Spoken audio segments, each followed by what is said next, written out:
Hello friends, आपका स्वागत है हमारे चैनल पर। मेरा नाम है ध्रुव और आप देख रहे हैं द लर्नर्स कम्युनिटी। आज की वीडियो में हम बात करेंगे 6 सेमेस्टर बीए प्रोग्राम और बीए ऑनर्स के इंग्लिश सब्जेक्ट के बारे में।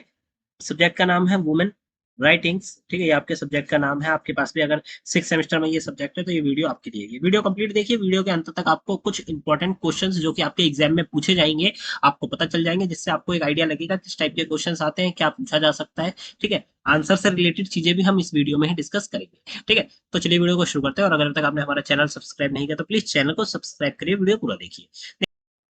ये आपका सिलेबस है। यहाँ पे आपको 3 यूनिट और 3 यूनिट के अंतर्गत आपको 7 चैप्टर दिए गए हैं। ठीक है, वो 7 के 7 चैप्टर आपके लिए इंपॉर्टेंट है, उनसे कुछ भी आपसे पूछा जा सकता है। तो हमने हर एक चैप्टर से कहें या फिर कंप्लीट 7 चैप्टर से आपके लिए 19 जो क्वेश्चन है वो लाए हैं बना के, जो कि इंपॉर्टेंट क्वेश्चन है आपके लिए। चलिए क्वेश्चन की तरफ चलते हैं।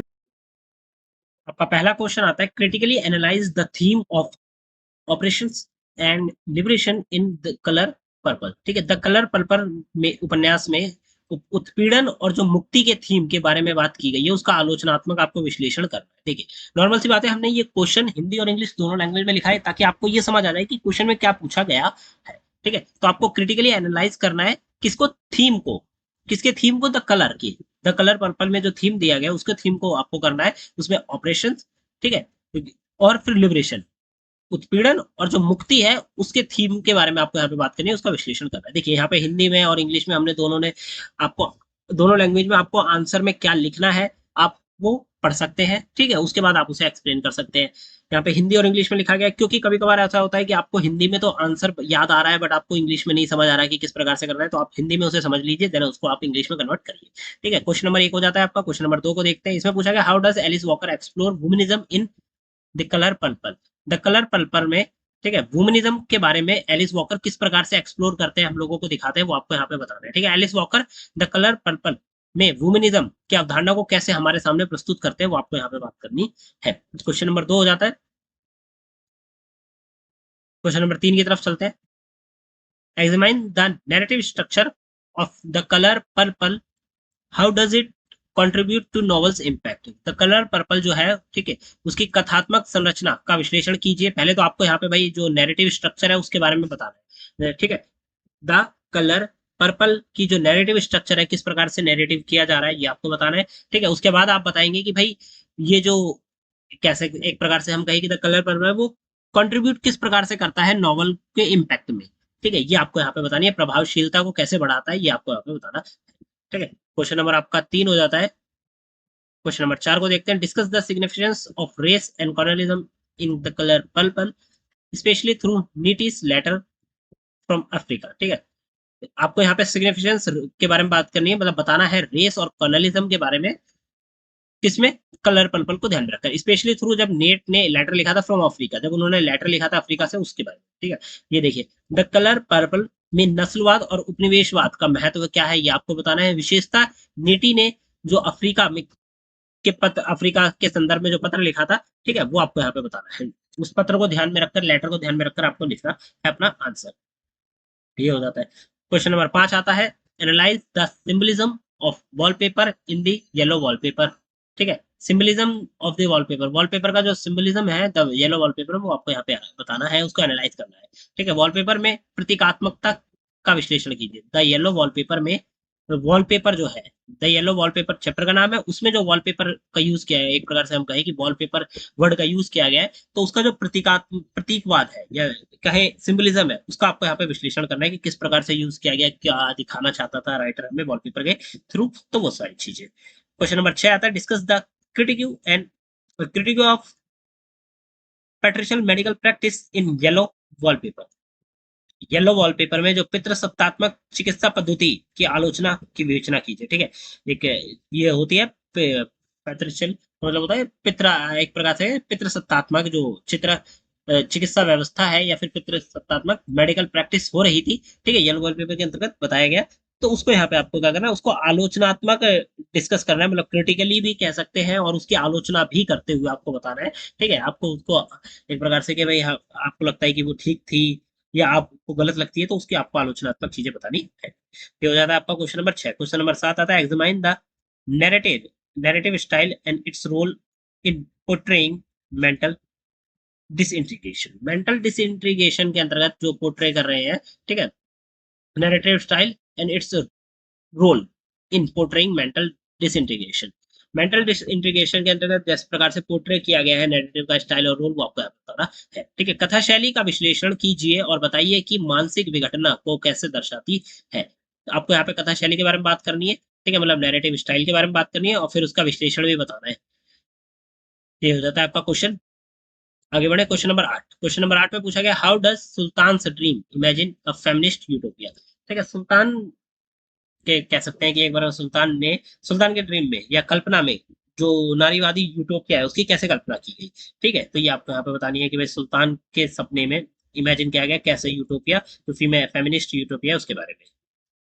ये हो जाता है question number 9। Evaluate the use of satire in Sultana's Dream to challenge gender norms. ठीक है, जेंडर नॉर्म्स हम कह सकते हैं एक प्रकार से कुछ जेंडर नॉर्म्स को चैलेंजेस करने के लिए सुल्तान के ड्रीम में जो सेटर का यूज किया गया, तो वो आपको यहाँ पर सुल्तान ड्रीम में व्यंग्य के प्रयोग द्वारा लैंगिक मानदंडों को कैसे चुनौती दी गई, तो आपको यही बताना है।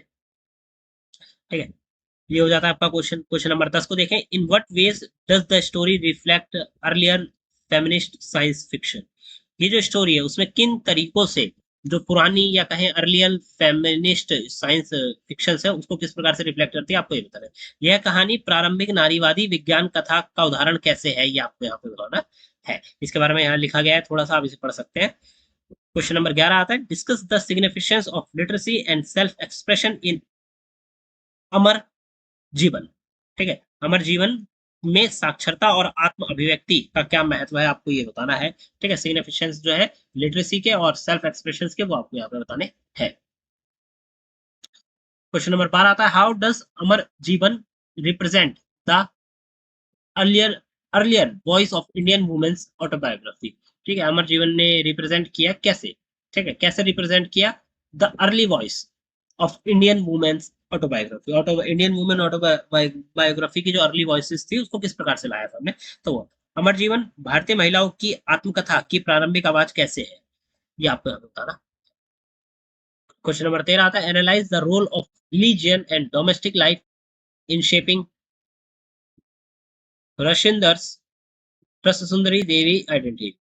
ठीक है, रस सुंदरी देवी की जो आइडेंटिटी है एक प्रकार के उनकी पहचान को गढ़ने में धर्म और घरेलू जीवन की भूमिका का विश्लेषण कीजिए। ठीक है, क्वेश्चन में ये पूछा गया रस सुंदरी जो देवी थी उनकी आइडेंटिटी को गढ़ने में या कहें उसको और ज्यादा बताने में धर्म का और जो डोमेस्टिक घरेलू जीवन है उसने किस प्रकार से अपना रोल प्ले किया, वो आपको ये बताना है। क्वेश्चन नंबर 14 आता है। Discuss Emily Dickinson's treatment of love and death in I can not live with you. ठीक है, आपको एमिली डिक्संस का जो ट्रीटमेंट है लव एंड डेथ का वो I can not live with you उसके अंतर्गत बारे में बता रहा है। ठीक है, I can not live with you कविता में एमिली डिक्संस प्रेम और मृत्यु को कैसे प्रस्तुत करती है, वो आपको ये बताना है। क्वेश्चन नंबर 15 आता है। How does Dickinson's challenge traditional notions of marriage in I am wife I have finished that, I am wife I have finished that, जो एक प्रकार से कहें कि I am wife I have finished that में जो डिक्शंस है वो पारंपरिक विवाह की जो धारणा है उसको कैसे चुनौती देती है, वो आपको ये बताना है। क्वेश्चन नंबर 16 आता है। Analyse the theme of death and rebirth in Lady लेजरस।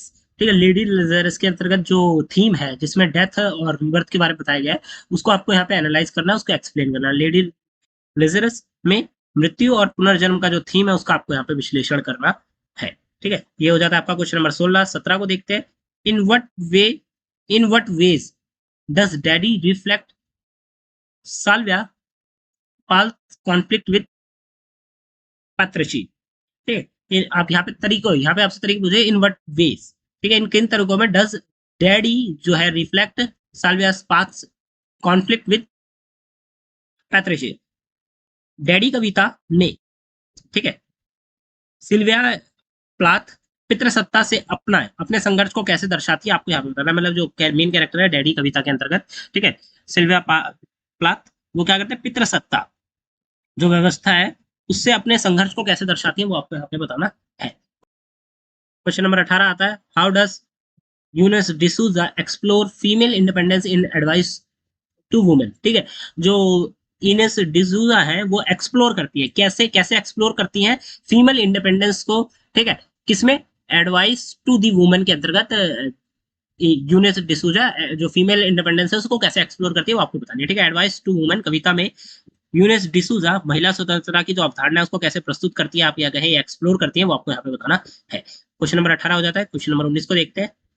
What emotional conflicts are presented in bequest, bequest के अंतर्गत जो कविता बिक्वेस्ट कविता है उसमें कौन कौन से भावनात्मक संघर्षों को दिखाया गया, मतलब इमोशनल कॉन्फ्लिक्ट्स को दिखाया गया है, वो आपको यहाँ पे बताना है, ठीक है। तो ये आपके टोटल 19 क्वेश्चन है जो कि आपके 7 चैप्टर्स में से इंपॉर्टेंट क्वेश्चंस बनाए गए हैं। इन क्वेश्चंस को आप कवर करिए, इनके आंसर आप तैयार करिए, ठीक है। यहाँ पे देख सकते हैं हिंदी और इंग्लिश में जो एक्सप्लेनेशन दी गई है आप इसका भी यूज कर सकते हैं। इससे आपको क्वेश्चन को समझने में ईजी होगा, आप उसको फिर आंसर बना के लिख पाएंगे, ठीक है। इंपॉर्टेंट क्वेश्चन है, इनको कवर करके जाइए, आपका हर एक चैप्टर कवर हो जाएगा, हर एक चैप्टर में हर एक टॉपिक जो होता है वो इनसे रिलेटेड है वो आपका कवर हो जाएगा, ठीक है। आप लोग हमारे साथ इंस्टाग्राम पे जुड़ सकते हैं, ये हमारे इंस्टाग्राम का हैंडल है, साथ में लिंक आपको डिस्क्रिप्शन बॉक्स में मिल जाएगी। साथ के साथ आप लोगों को हमारे साथ टेलीग्राम और के 2 ग्रुप से वहां पे जुड़ सकते हैं, और हमारा ऐप जिसका नाम है द लर्नर्स कम्युनिटी यूएसएल वो आप डाउनलोड कर सकते हैं। ये रहा हमारा ऐप, ऐप में काफी सारी चीजें हैं, आप उसे डाउनलोड करिए, चेकआउट करिए, study material, notes, question paper सब कुछ आपको हमारे ऐप पर ही देखने को मिलेगा। तो जाइए चेक करिए, मिलते हैं अगली वीडियो में। Thanks for visiting my channel guys.